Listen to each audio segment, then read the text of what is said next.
With Kingdom of the Planet of the Apes coming to theaters this week, let's wrap up this series with War for the Planet of the Apes. Let's review. So, War for the Planet of the Apes takes place several years after the events of Dawn of the Planet of the Apes.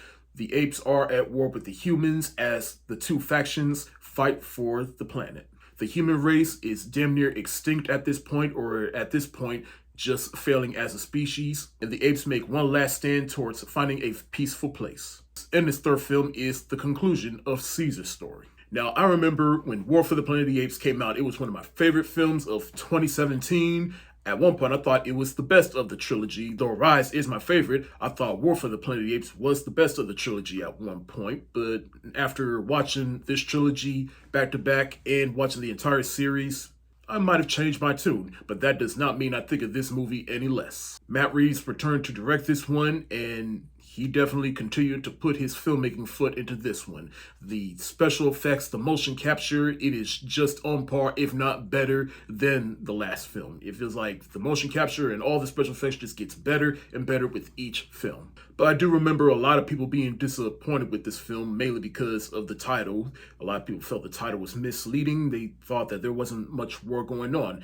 And they're not wrong for feeling that way. There wasn't that much war going on in this film. But at the same time, I feel like it was more of a metaphorical war going on in this film because there was a lot happening in this film. Though I will say, my whole tune on this trilogy as a whole has changed a little bit because, like I said, Rise is my favorite of the series, but a lot of people consider Dawn as the best, and they're not wrong. But to me, I look at this trilogy the same way I look at the Dark Knight trilogy. A lot of people agree that the Dark Knight is the best of that trilogy, but there are some contrarians out there that still prefer Batman Begins. And they're not wrong. Batman Begins is a good film in its own right, but objectively speaking, the Dark Knight is the best of that trilogy. But then you look at the Dark Knight Rises, and while I personally like the Dark Knight Rises, I know a lot of people were disappointed with that film. And that's kind of the same trajectory that this trilogy has. But there is a lot to admire about War for the Planet of the Apes, because it's more so about the psychological warfare. And you do get some scenes of real war within this film, especially at the beginning of the movie. The apes and the humans, they are going at it with each other, and it is just brutal. Apes dying left and right, humans dying left and right. You definitely get the feel that like this is a last stand between the apes and the humans, and the two factions are just fighting for survival. And once you find out later in the film why the humans specifically are fighting for survival, it makes it even more crucial. And one thing in this film I thought was a little impressive that I totally forgot about is how some of the apes, they started siding with the humans, mainly because those apes were followers of Koba. But then once Caesar came back and took over, they basically betrayed him and they started working with the humans. But of course, the Koba followers, they do kind of get the short end of the stick because some of those apes, they are called donkeys, meaning they mean nothing to the humans. They're just a means to an end for survival. And at the end, the humans, they will take the apes out. And we see that with this one ape that is working with the humans, and he basically explains to Caesar, like, nah, we're just trying to survive. The way you're running things right now, I don't believe it. But later on, as the film goes on, you see that ape starts to change his tune a little bit, especially during the final act when he helps Caesar and blows up that one soldier. And as far as the human characters go, he's probably the least compelling. As terms of the human characters, there's really only 3 of them that matter, and I'll get to the other 2 in a little bit. But this third guy right here, he really didn't mean that much. And you even get more apes, like this one ape called Winter, who was on Caesar's side, but then he jumped ship, and then Caesar and his friends found out, and yeah, they just had to take him out. But the biggest thing I also love about this movie is how there's more of an emphasis on the apes than the humans.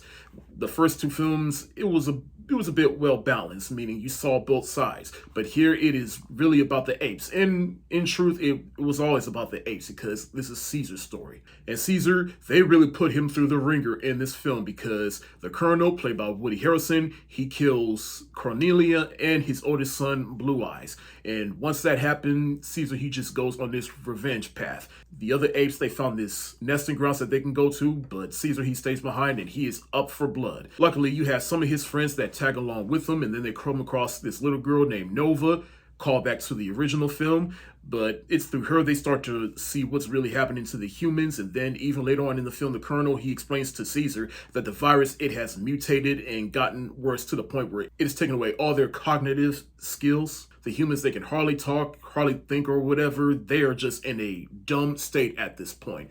And we see that through Nova, but there's still this innocence to her that even the apes that are tagging along with Caesar, they begin to see. And we see that through Luca and RP Luca. But Luca, he does interact with Nova, and when it does happen, it's a beautiful thing. And it just keeps in line on like how, oh, there can be peace between humans and apes, but it's just said that it has to be through this innocent little girl that lost her sanity. But Maurice, he's really trying to maintain that. Because Maurice, he is somebody that I did forgot to talk about in Dawn of the Planet of the Apes in compared to Koba. Because both Koba and Maurice, they both got bad treatment from humans, but then each of them, they do come to their own conclusions about humans. Koba, he thinks the worst of the apes, but Maurice, he's clearly willing to learn, and he sees that, oh, not all humans are bad. But going back to Caesar real quick, yeah, Caesar, he's gone through the ringer. He's on the revenge path. And even Maurice calls him out to him like, you're just like Koba. And even though Koba isn't in this movie, we do see his influence on the other apes. Well, really just this whole story to begin with. Because, like I said, we see it through Caesar. Another new ape that we get is Bad Ape, played by Steve Zade. But he's an ape that is also advanced because as the human race is decreasing, the apes are increasing. And we do find out that the humans did get a hold of all the other apes and they imprisoned them and started using them for slavery and labor. And I remember watching this in the theater, it was just too real. But now, having seen those other films, particularly Conquest of the Planet of the Apes, I see, okay, it's not far-fetched. This is where that idea came from. But the apes, they do manage to escape, and the Colonel, he manages to get infected with the virus from this doll that Nova left him, and he ends up unaliving himself. The battle happens, the apes escape, and the rest of the soldiers, they are gone, and the apes, they make it to this new nesting grounds where they can all live. And then right here is the end of Caesar. He's wounded and Maurice is by his side, and but Caesar, he is a champion. And really it's a bit bittersweet because just watching him at peace and sees that he got all the apes safe, and just knowing Caesar's whole arc from Rise to Dawn and now to here, it is just wow. And shout out to Andy Serkis for bringing his character to life, seeing his character all the way through, and bringing some humanity and emotion to this character. What a great arc for this character. And it is a shame that the Academy did not recognize Andy Serkis for this performance, even though it is motion capture, but a good performance is a good performance. But in the end, I still love War for the Planet of the Apes. I still think this film is the best. At one point, Dawn was my least favorite, but I'll say for right now, War might be my least favorite because watching all three of them back to back, I have a newfound appreciation for each and every one of them. And if you're one of those people that were a bit disappointed with this film, I get it, but still, give it a second try. Like I said, it's not necessarily about the war, it's more so about the psychological war aspect of it and how the humans and the apes are just fighting for survival. I'm gonna give War for the Planet of the Apes the hands up emoji because it is a masterpiece. And I definitely put this trilogy of Planet of the Apes movies, the Caesar trilogy, I definitely put it up there with some of the best trilogies. But I am a little skeptical because now we have Kingdom of the Planet of the Apes, and even though it's technically not part of this trilogy, it's the start of a new trilogy. Oh, I hope it doesn't break this streak of good Planet of the Apes movies so far.